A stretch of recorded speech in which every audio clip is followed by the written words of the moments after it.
প্রয়াত বাংলার প্রাক্তন মন্ত্রী রেজ্জাক মোল্লা, বয়স হয়েছিল ৮০ বছর। বাংলার রাজনীতিতে বারংবারই তিনি উজ্জ্বল মুখ হয়ে থেকেছেন।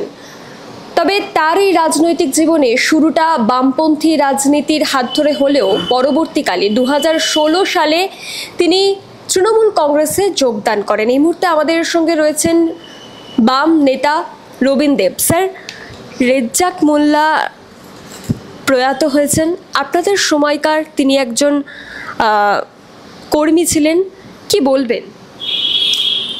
ঠিকই, ওর প্রয়াণ দুঃখজনক, কারণ আমার একটা আবার শেষ জীবনে রাজনৈতিক দিক থেকে বিপরীত মেরুতে অবস্থান করলেও ছাত্র জীবনে ও আমার সহপাঠী ছিল।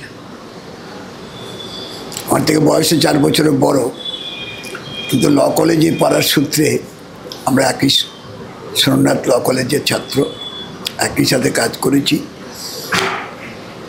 কিন্তু যেটা বললেন যে রাজনীতিতে ওনার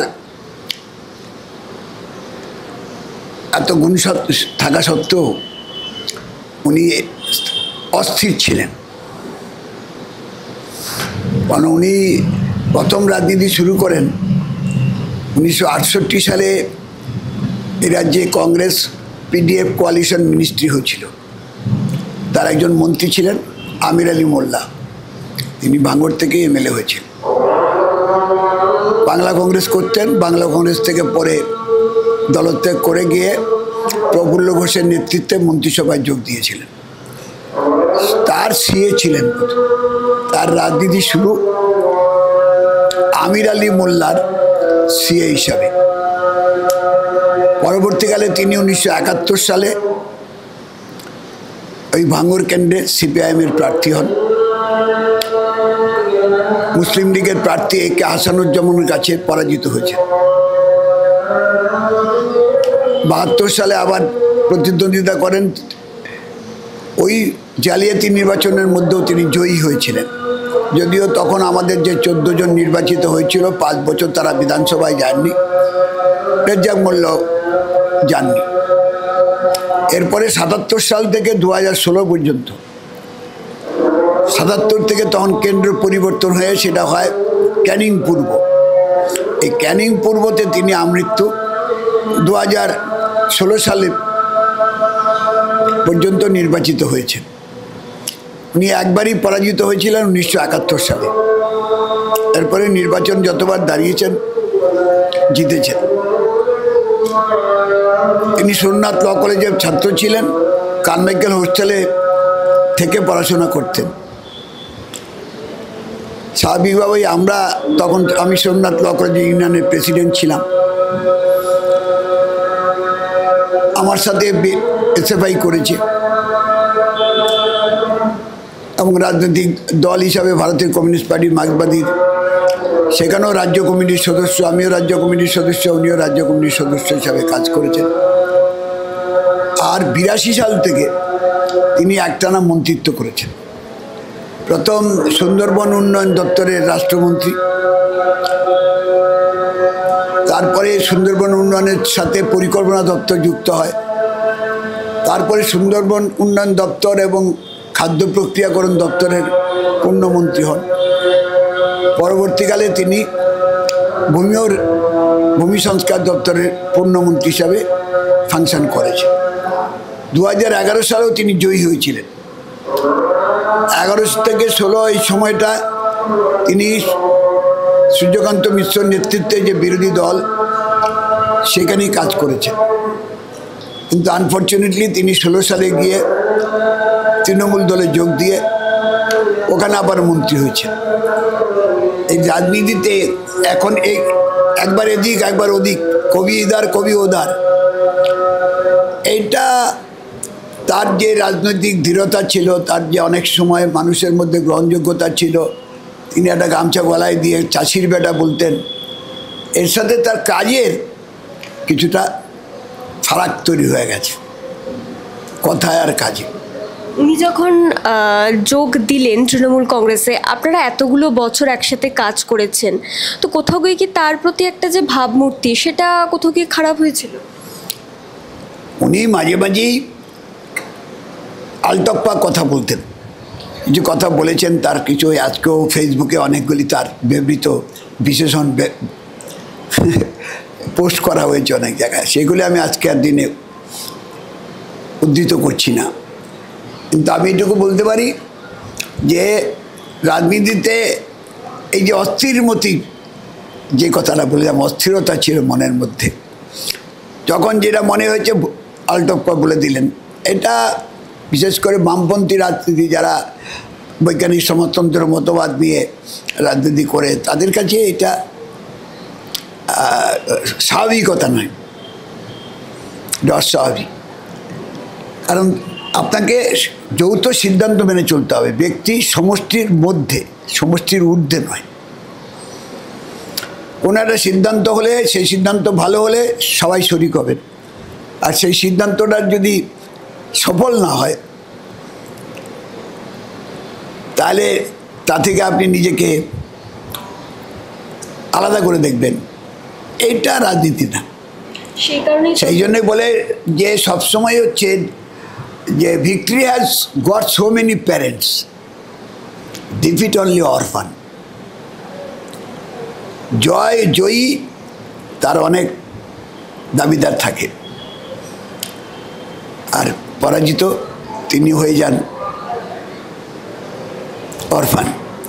স্বাভাবিকভাবেই এই জায়গাটাতে দেখলে হবে না, জয়েরও অংশীদার হতে হবে, পরাজয়ের মধ্যে, জয়ের মধ্যেও পরাজয়ের বীজ নিহিত থাকে, আবার পরাজয়ের মধ্যেও জয়ের বীজ নিহিত থাকে। যদি আমি আমার জয়ের কারণ দেখতে পারি, জয়ের মধ্যে কোনগুলি খামতি ছিল সেটা চিহ্নিত করতে পারি, তার দূর করবার জন্য সমস্ত শক্তি নিয়ে, সংগঠন নিয়ে, মানুষকে সঙ্গে নিয়ে কাজ করতে পারি, তাহলে ওই দুর্বলতা কাটানো যায়, পরাজয়ের দিকে ঝোঁকার প্রবণতাকে ঠেকানো যায়। আবার পরাজয়ের মধ্যেও জয়ের বীজ নিহিত থাকে, যদি পরাজয়ের কারণগুলি চিহ্নিত করে তা দূর করবার জন্য আমি নিরলসভাবে কাজ করতে পারি, তাহলে এটা একটা সমষ্টিগত উদ্যোগ, নীতিগত, আদর্শগত, রাজনীতিগত, সংগঠনগত, এই চারটে জায়গায় মতাদর্শ, রাজনীতি, সংগ্রাম, সংগঠন, এই চারটের মেলবন্ধন হচ্ছে রাজনীতি।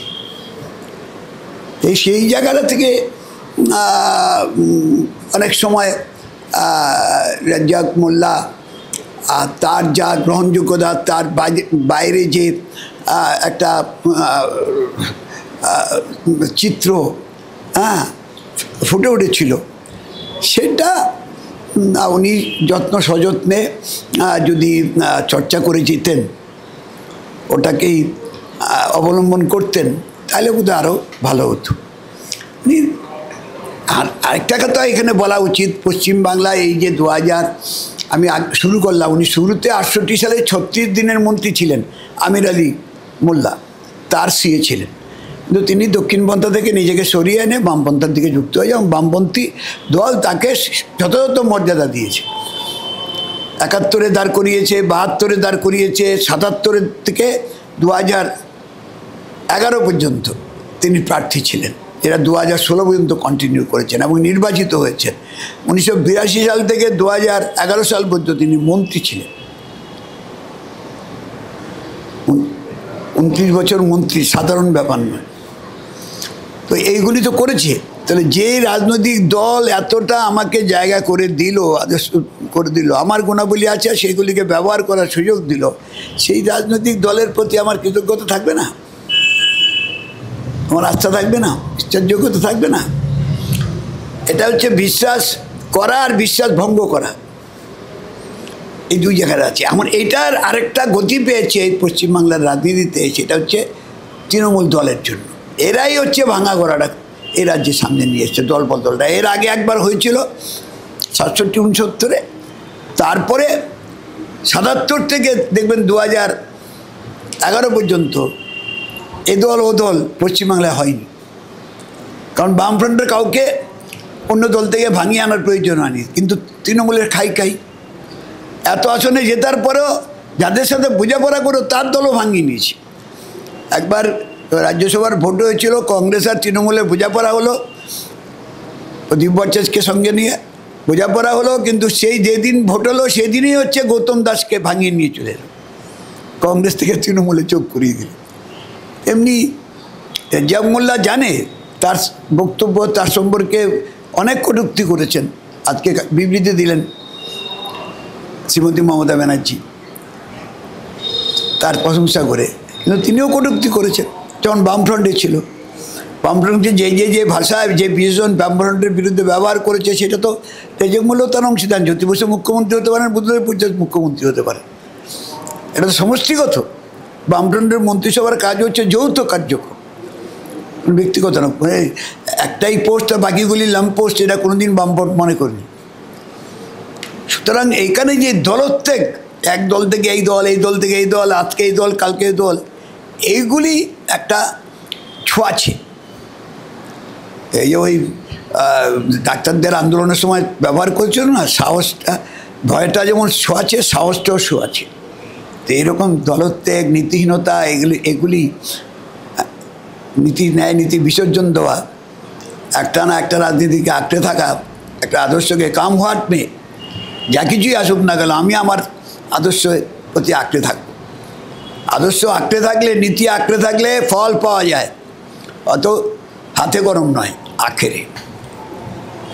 বুদ্ধদেব ভট্টাচার্যের সময়, মানে যিনি যেই সময় মুখ্যমন্ত্রী ছিলেন, সেই সময় রেজ্জাক মোল্লার সঙ্গে তার সম্পর্ক, যেটা জানা যাচ্ছে যে খুব একটা ভালো ছিল না। সেটা তো আমি বলছি যে কেউ কেউ মনে করেন যে আমি সমষ্টির ঊর্ধ্বে, এটা তো নয়।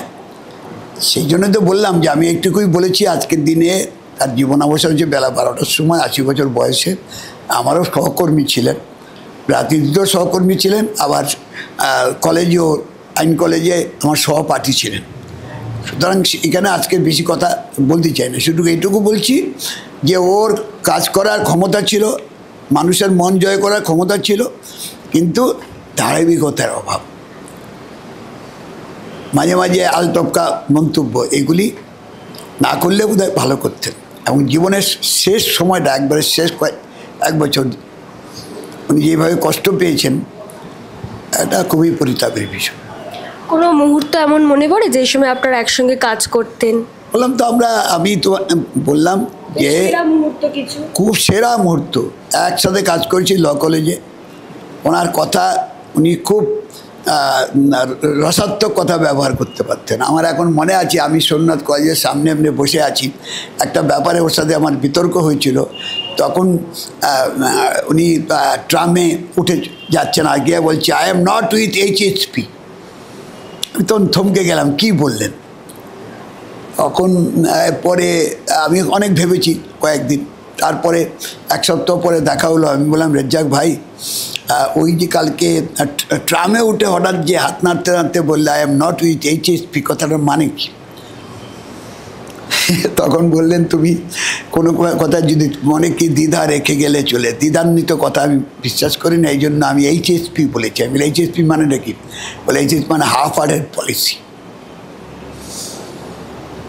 এই হাফ হার্টেড পলিসি আমি বিশ্বাস করি না। মানে এই ধরনের কথা বলতে খুব অভ্যস্ত ছিলেন, মানুষকে সহজ করে কথা বলা, আমাদের রাজনীতি, সরকার কীরকম, এগুলি বোঝাতে গিয়ে অনেক সহজ সরল উদাহরণ টানতেন, যা মানুষের মনে গেঁথে যাওয়ার দেখেছিল।